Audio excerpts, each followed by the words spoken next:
Mr.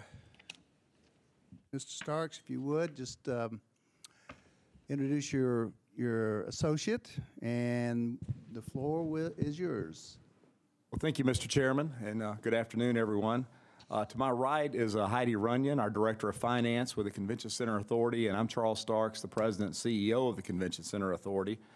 And at each of your places, you should have our report to the council. I dropped that for you just a little bit earlier. That'll look something kind of like this. So if you could, we'll run through just a couple of those. I really think we'll save a little more time for questions, or certainly if we move along with other questions in this, we'd be happy to discuss. Starting out, I think what's really important to note is we finish up our third year of operations. So we opened in May of 2013. So this is the conclusion of our third year of operating. That we've had another extremely stellar year for fiscal year 16. And on page 2, I've outlined some of those accomplishments and where we see that we're going to project to end the year. I think very important for us, one of the things that we've said we would do from the very start of the authority and building the building and also in operating it, we'd be heavily involved in the community. So the number of nonprofits that we serve each year and bring through the building and do their events with us, whether it be fundraisers or other activities, it's certainly been a proud point for us. We think it's certainly served and helped the community very well, along with a number of the shows that are in the building. But I really do want to point out a little bit of what we've done partnering with Metro Schools. We've hosted the 9th grade career fair. Now this will be the 6th year coming up. We've even done that at the old center. What used to be called the Mayor's First Day is now, I believe that's called the First Choice Festival, which will be the 2nd year with us this year. And then we have a direct partnership with Hunters Lane High School, kind of our adopted high school, with a hospitality and tourism and culinary program out there for job shadows and internships and also externships, and then with Nashville State in their culinary program.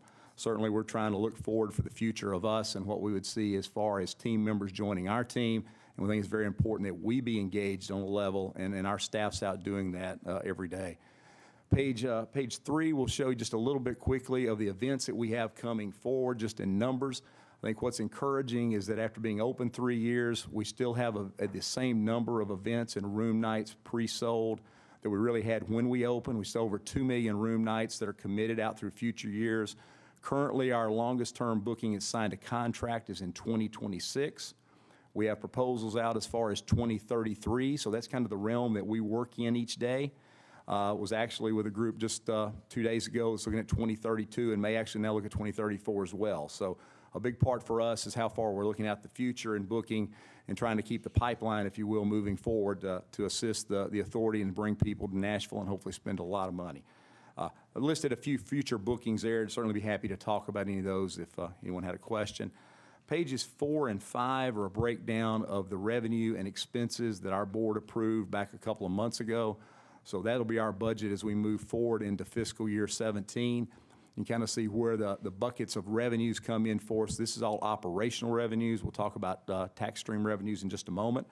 And the big 3 are probably where they will always be in the history of this building. It'll be in food and beverage, in rental rates, and then in the parking area. Expenses on page 5 would be where you pretty much expect them to be. It's in personnel and the labor we're doing, and then also a big chunk in building utilities, and then just an operational cost of what we're running through the number of shows. I mean, to give you an idea, we got 8,000 people leaving today with the International Car Wash Association, so an awful lot of labor in the building today and a lot working, so that's where you'd see these type numbers coming from. Page 6 kind of gives you a history of how tax collections have ran since the facility opened, which is very positive. As you look at the line graph, you continue to see that we continue to have month-over-month growth. We've now had 65 consecutive months of same month, year-over-year growth in tax collections and also in hotel rooms sold.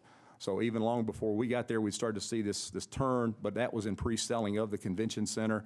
And so we continue to see that while the overall growth may be slowing just a little bit because the numbers have been so dramatic over the last couple of years, we continue to have a very bright future there and what bookings are coming forward. Page 7 just kind of breaks down a little different format, tax collections that are dedicated revenue sources to the Convention Center Authority. And then on slide 8 goes through what our operating budget, both from a tax stream, debt service, and CapEx would look like looks like for fiscal 17. I think the important thing to note here is we do see in fiscal 17, as we saw in 16 and 15, that we will end up with a surplus at the end of the year in 17. Currently, the budget shows that to be a little over $25.5 million that we see as a surplus for fiscal year 17. And then kind of to close with the last two slides on 9 and 10, I wanted to share with the members of the council what our future commitment requirements are. So on 9 shows you the actual individual commitments that we have on an annualized basis, which is our cash reserve policy, our debt service to pay off our bonds that were issued by the Convention Center Authority, and then also the annual payment we have for the Omni Hotel as we supported that project from the authority at its creation. So you can kind of see how our annual commitments of debt go, running out just over a 5-year cycle here to kind of show you what those numbers look like. So you can see that it gets up around that $65 million or so range as we get to that on an annual basis. And then lastly on 10, wanted to just quickly share with you what we see as future capital commitments. We've outlined over the next 5 years about $71 million in future capital that we'll put back in the building. A number of these items will be certainly replacement of things because the number of people coming through the building, we're constantly, carpet and wear and tear and those type of items you would see. But others are enhancements that as we go out and compete against other cities, what is our competition doing? What do we need to do? But as importantly and more, we have focus groups. We work with the meeting planners around the country. And what is it that they're telling us that they need to see in our building to help them be successful, which in turn makes them want to book Nashville and come here. So a lot of capital will be expended in those areas in the coming years. And then the real big number there that you see, the $32 million, I would remind the council that the authority made a commitment to indeed build a parking garage in the redevelopment of the Nashville Convention Center. So we have a $32 million commitment there. So while we got some good surpluses and we're building some numbers there, I just did want to share what our future commitments are and what it looks like for us on future capital. And Mr. Chairman, I'll be happy to take any questions. Thank you, Mr. Starks. We certainly appreciate it. Floor is open. Councilman Pulley. Thank you, Mr. Chair. Appreciate that presentation. Thank you for it being inclusive and brief. As I look at some of the numbers, it might have chilled some of my questions, but I do want you to speak to the overall debt service. It appears as though we're a little ahead of schedule. Can you speak to that? I'm sorry, a little ahead of schedule. Are we ahead of schedule? So that's the language that's been kind of told to me. Well, we're ahead of schedule on what we had projected as far as surplus revenues would be for the project. The actual debt service is a fixed amount going on our 30-year bonds. So we're not paying down additional debt at this point. It does not have a repayment clause that we can exercise at this time. There is some future years where a portion of that we may be able to do that. So we're not prepaying additional debt. And we're not able to with the bond structure. All right. And the second question has to do with, there's been some discussion about some legislation that have caused some people who have committed to certain things to come here, the counseling being one of them. I think you lost, according to what the paper said this morning, you lost 2 events that were scheduled to come here. So can you speak to what how that's going to impact your revenue, and can you replace them, or will we lose the revenue for that terminally? Or Absolutely, be happy to, Councilman. Of the 2 groups the paper alluded to today, let me start probably with the smaller of those 2.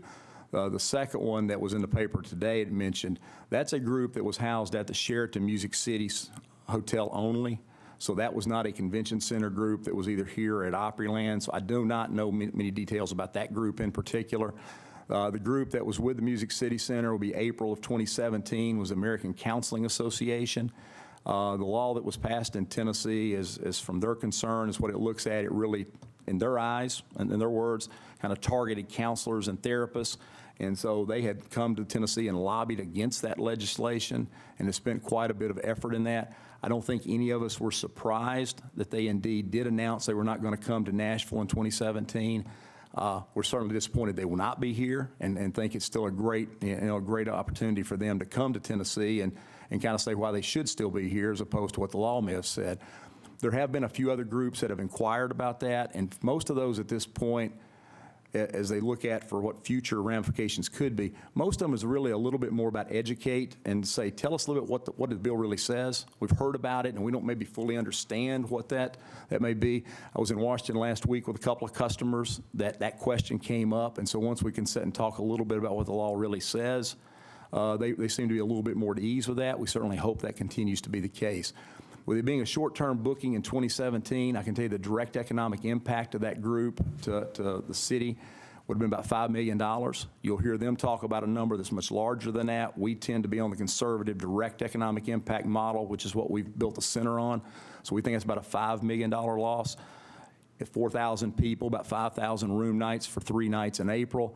That short term, that size group would be very difficult to replace. Now, we will certainly make our very best effort, Councilman, and we're doing that, and we're already going and talking to some customers who think may have an interest, but if we did replace that, we think it'd be a much smaller piece of business at this point to find something that large. But we're certainly going to try to fill that hole. And you don't anticipate any more now, or is there any way you can? Councilman, I don't know if there's any way we can tell that right now. I think it's certainly, there's some that's asking that question and what conversations they may be having. We really only know the questions they come back and ask us at this point. So I wouldn't want to try to be crystal ball there right now. We certainly continue to talk with customers as we do every day, or I do every day anyway, to try to explain the position in Tennessee and what it's seen, and then certainly the history that we've seen with shows and what other customers have come to town and been able to witness with increased attendance. I mean, Car Wash, who's leaving right now, is their largest attendance ever. And so people are coming to Nashville and truly enjoy the experience they've got here. So we have a lot of real positives going. So we certainly share those with them as too, those that are looking at and having discussion. Thank you very much. I appreciate your time. Yes, sir. Councilman Mendez. Thank you, Mr. Chair. So congratulations on the surplus being ahead of what you anticipated. Let me ask you about the capital expenditures that you outlined for the next 5 years, the $71 million. Is that, if we had a conversation a couple of years ago about what CapEx you'd expect during that 5-year period, is this higher or lower about what you expected? I would say that Councilman, other than if we'd had this conversation several years ago, other than the $32 million commitment that we've made for the parking garage at the NCC, or the Nashville Convention Center redevelopment, this would be in line with what we would have anticipated. I mean, as we've looked at for long range, and Heidi actually works on plans much longer than 5. We're just sharing the 5 here with y'all today. You know, we know what, when you look at a building that size, I mean, when you look at just, we've got in our carpet, carpet's an $18 million hit when we go to replace carpet, and so we know how often that's going to occur. So I would say other than the garage component, it's about in line with what we anticipated. Okay, thank you. And then one more question. I assume with the surplus being ahead of schedule, you're able to, you've been able to meet what your cash reserve policy is? Yes. And I guess I'm interested in a brief description of what the cash reserve policy actually is. Absolutely. What we, the board adopted is that we say we will have 180 days of operating expenses held in a reserve at any one time, and so that we look at that money as non-touchable. So the money's still there, but we are holding that in reserve. So that's our immediate rainy day fund, but it's 180 days of operating expenses. Okay, so on the slide 9 with the future annual commitments, so am I understanding that right, that you're looking at having to set aside 12 or 13 million a year each year to be able to keep up with that policy? No, great question. I'm sorry, we probably didn't explain that quite as well here. That's what the amount is annually. So in essence, when you look at 17, it's 11.2. What we estimate the total is in 18 is 12.1. So it's moving from 11.2 to 12.1, not 11.2 plus 12.1. All right, thanks. That helps a lot. Appreciate it. Sorry, didn't clarify better. Councilor Gilmore. Thank you, Mr. Chair. I have 2 follow-up questions. The first is to Councilman Mendez's question. Considering that you do have such a surplus, are you interested in increasing those days since Nashville is experiencing such a good return in revenue and so many visitors, increasing the amount of time from the 180 days to more? We've had that discussion at the board level. Should we look at more than 180? And as we've looked around the country, Council Lady, and looking at what we think is a prudent policy that we see in our industry and even to a better degree in the hotel industry, we're already ahead of what everyone in our peer set we know does. Most of them are in the 90-day range and trying to get above that. So we have discussed that at a board level. We certainly could make that recommendation if we felt it necessary. We do think right now 180 days is a very prudent number, though, and what our research has shown. Okay. And then the follow-up question is actually a follow-up question from Councilman Pulley. Okay. And are you having any conversations at the state to discuss with them the impact that they're having upon our city as it relates to our financial and fiscal duties? No, seriously, just as it relates to business. And just wanted to know, could you respond to that, please? Yes, ma'am. I chuckle slightly at the question only in the context that the amount of time that I've spent up the state legislature this year and talking with representatives and senators from around the state, it's just, it's frustrating, and the amount of time that we spend in trying to educate them on what our particular business means. Irregardless, Matt could, I don't know if Matt's still here or not, Matt could probably talk an awful lot about what it means to corporate relocations and those much better than I could, certainly. But it's been, we've had a lot of conversations. We continue to have those conversations, not slowing down. And I don't see that, and we'll continue to do that after this election cycle on the state level and trying to educate people about what, from our business, what impact they're having. It may be unintended sometimes, but what the impact is. And certainly now that we've had a group that has canceled and made a lot of news, I think they'll see a little bit of that. But no, we're certainly continuing to try to educate them, Council Lady, and get in front of them to explain what their actions really mean. Thank you. I won't say let us know what we can do, because we can do nothing here at the city. But thank you so much, and I hope it's more successful. Thank you. Thank you. Councilman Glover. Thank you, Chair. I'm not positive on this, so maybe Metro Legal or Mr. Jameson needs to weigh in on this along with Finance. With regards to your surplus, is it possible, realizing that we've got a $71 million bill coming down the road that's going to be a capital expenditure, and this is why I need them weighing in, is it possible that your board or your commission could set aside those monies as opposed to maybe taking out a bond to pay for these capital improvements, that we actually pay cash for it, which would be a unique concept for us? Oh, Mr. Councilman, yeah, let me answer that. Yeah, no, absolutely. What we're showing in our projections right now, that $71 million will come out of the surplus. We foresee currently no desire or need to issue bonds. The authority has the ability to do that, but we do not see that on the horizon at all. So yeah, our plan is to pay cash currently. Certainly if something catastrophic happened, we have to look at it differently, but our current plans is, yes, sir, we'd pay cash. Okay, thank you, Chair. Councilman Cooper. Oh, thank you, Mr. Chair. The Omni Hotel payment, the history of that is that MDHA had been making this payment, and it was smaller, and now it's growing over time. And if you would just comment about the past and the future of that payment stream.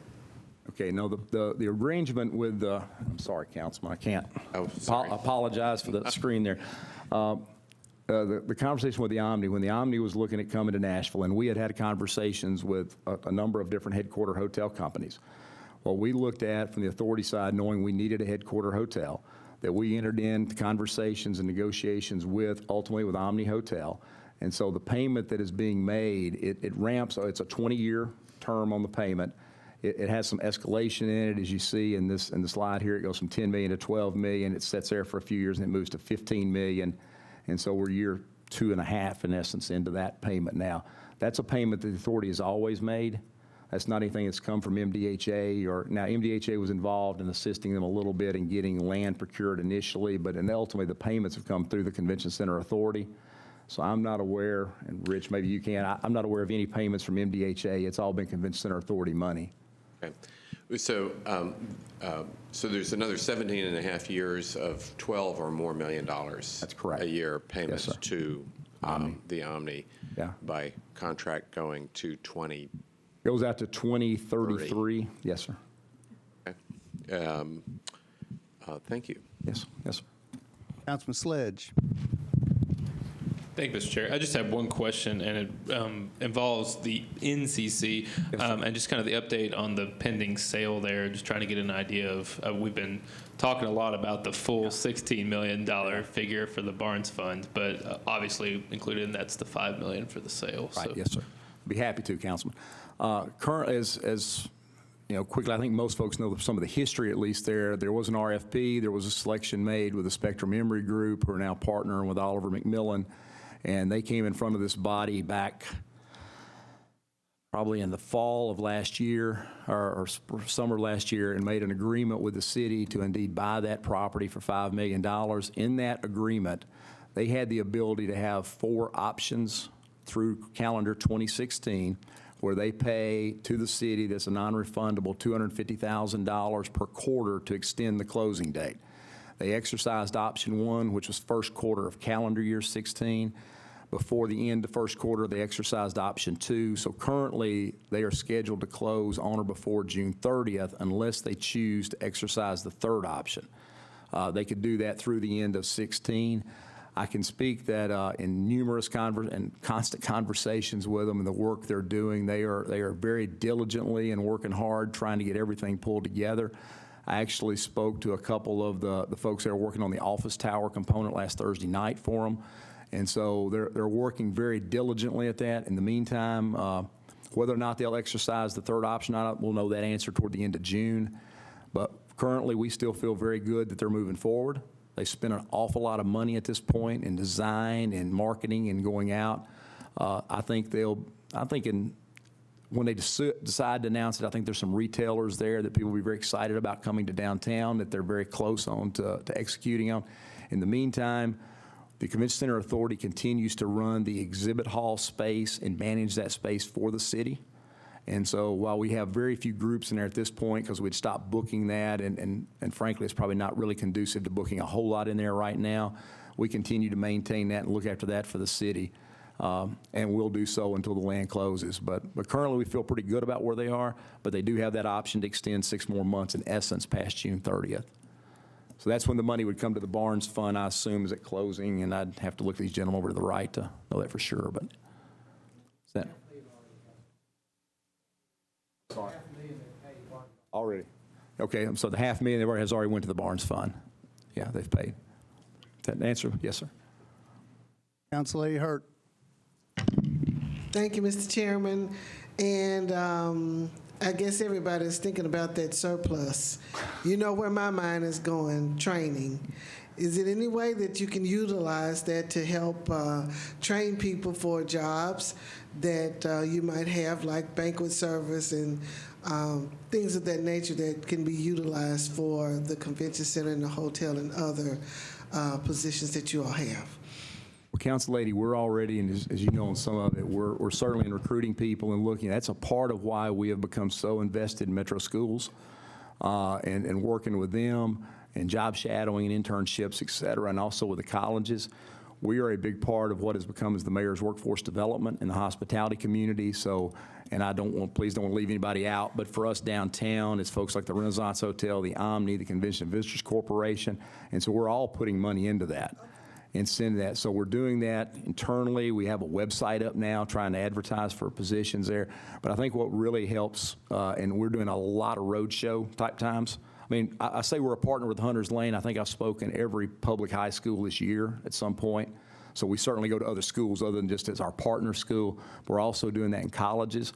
We're very hopeful that TSU's hospitality program is going to get off the ground.